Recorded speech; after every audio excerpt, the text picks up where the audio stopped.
اور اس سے ہمیں پورے قرآن کے بارے میں ایک اصول سمجھ میں آ گیا.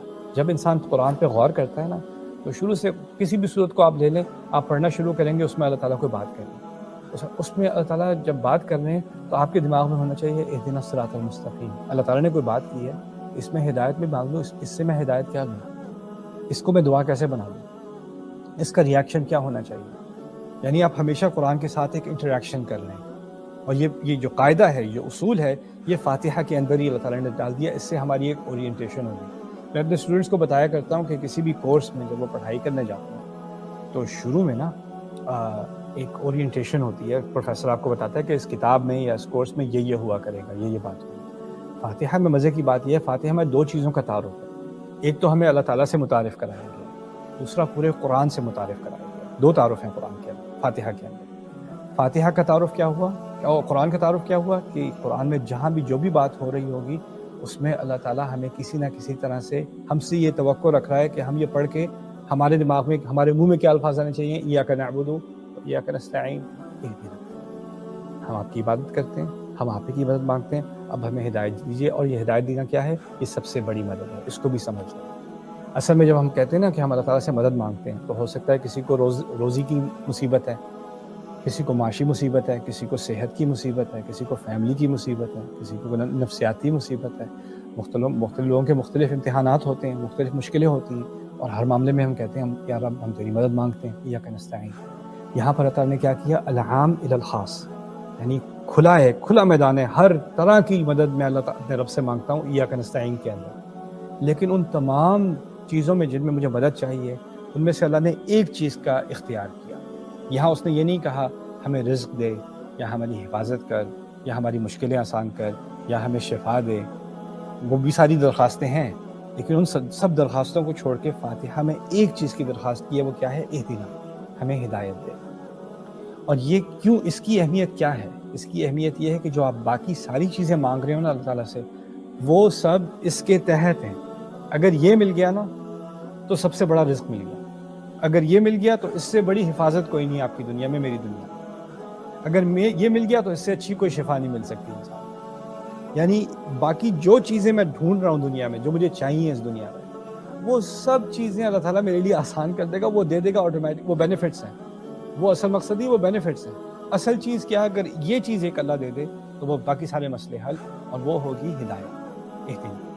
آخری بات جو میں آپ سے آج کرنا چاہ رہا ہوں وہ ہے ہدایت اور علم کا فرق. لوگوں نے عام طور پر اس چیز کو کنفیوز کیا ہے کہ ہدایت اور علم میں کیا فرق ہے. اب میں اللہ تعالیٰ سے ہدایت مانگ رہا ہوں، ٹھیک ہے نا، اور کوئی کہے ماشاءاللہ اس کے پاس بڑی ہدایت ہے، ہم سمجھتے ہیں اس کے پاس بہت علم ہے، وہ جانتا بہت ہے. اصل میں ان دونوں میں بہت بڑا فرق ہے. اب جب آپ اگلی دفعہ آپ اللہ تعالیٰ سے مانگیں گے نا ہدایت، تو اس چیز کو سامنے رکھیں. دیکھیے علم ایسی چیز ہوتی ہے جیسے ڈائریکشنز ہیں. مجھے یہاں سے، میں اپنے جہاں بیٹھا ہوں وہاں سے مجھے ایئرپورٹ پہنچنا ہے، تو یار میں جی پی ایس استعمال کر لوں گا یا کسی سے ڈائریکشنز پوچھ لوں گا، کہوں گا کہ بھائی ایئرپورٹ کیسے جاتے ہیں، وہ کہتا ہے فلانی ہائی وے سے جاؤ، فلانا ایگزٹ لو، وہاں سے یہ رائٹ کرنا ہے، یہ لیفٹ کرنا ہے، ایئرپورٹ پہنچ جاؤ. ٹھیک ہے، یہ معلومات ہیں.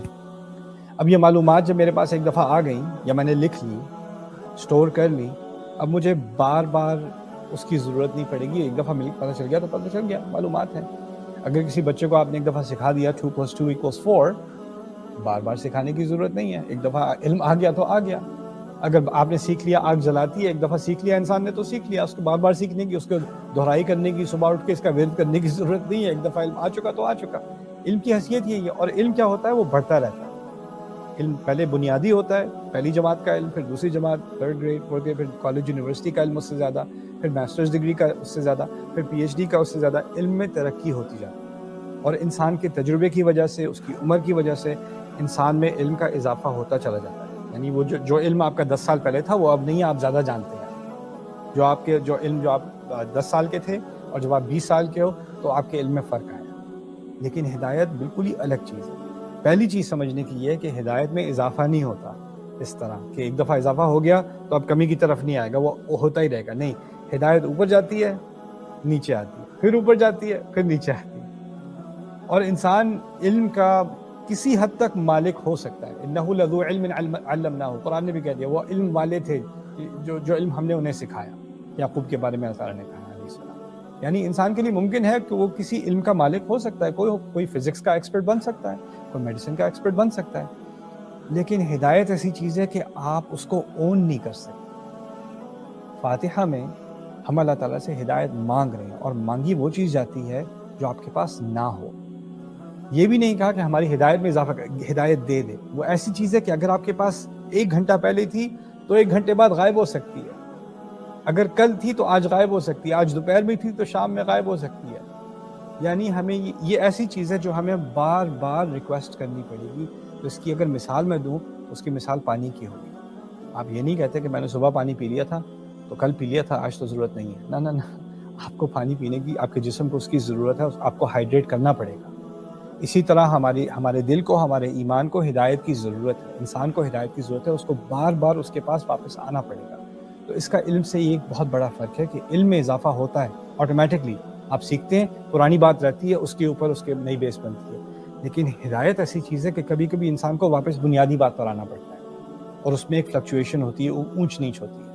دوسری بات کہ یہ ایسی چیز ہے کہ آپ اپنے بارے میں یہ نہیں کہہ سکتے کہ اللہ کا بڑا شکر ہے کہ اللہ تعالیٰ نے مجھے پچھلے سال ہدایت دے دی، یا 10 سال پہلے اس نے مجھے ہدایت دے دی، مجھے بڑا افسوس ہے ان لوگوں کو جن کے پاس ہدایت نہیں ہے، اللہ ان کو بھی ہدایت دے۔ دیکھیں، آپ نے یہ اسوم کیا ہے، اپنے بارے میں گمان کیا ہے کہ وہ ایک ایسی چیز ہے جو اللہ تعالیٰ نے آپ کو دے دی اور آپ کے پاس ہے، اب آپ سے کہیں نہیں جاتی۔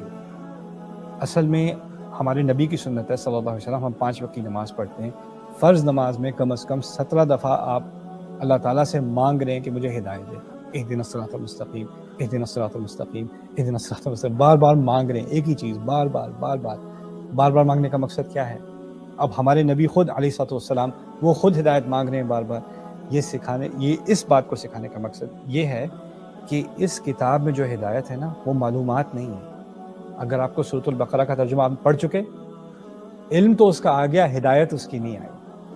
سورۃ الناس آپ نے پڑھی ہوئی، یاد کی ہوئی ہے، اس کا علم تو آپ آسانی سے آپ عربی سیکھ لیں یا عربی نہ بھی سیکھیں، ترجمہ یاد کر دیں، آپ کو پتہ چل جائے گا سورۃ میں کیا بات ہو رہی ہے۔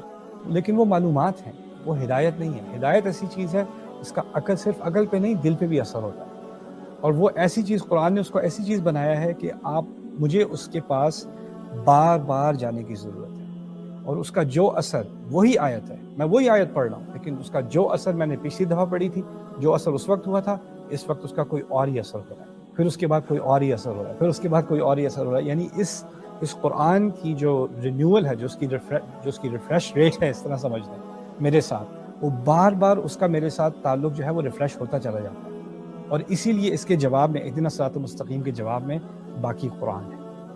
جس سیدھے راستے کی ہم نے ہدایت اللہ تعالیٰ سے مانگی ہے، وہ سیدھا راستہ اصل میں قرآن میں آرٹیکولیٹ ہوا ہے، اور اس سیدھے راستے کا ایک بہت بڑا حصہ دعائیں ہیں۔ اسی لیے انشاءاللہ اس سیریز میں میں نے بات شروع کرنی تھی، کچھ مختصر سی بات، میں زیادہ تفصیل میں اس سیریز کا مقصد تفصیل میں بات کرنا ہے ہی نہیں۔ کچھ چیزیں ہیں جس کے بارے میں اپنے آپ کو یاد دلانا چاہتا ہوں، اور آپ کو یاد دلانا چاہتا ہوں کہ ہم اپنے علم میں اضافہ صرف نہ کریں، پر انشاءاللہ میری امید ہے کہ میں اور آپ سب اس رمضان میں اپنی ہدایت میں اضافہ کریں، اور جو دعائیں ہم سیکھ رہے ہیں اس سے ہماری ہدایت میں اضافہ ہو۔ اور یہ ہدایت جو ہے اصل میں اللہ تعالیٰ نے اس کا تعلق دل سے بنایا ہے۔ وَمَن يُؤْمِن بِاللَّهِ يَهْدِ قَلْبَهُ، جو اللہ تعالیٰ پر ایمان لاتا ہے، ہم اس کے دل کو ہدایت دے دیتے ہیں۔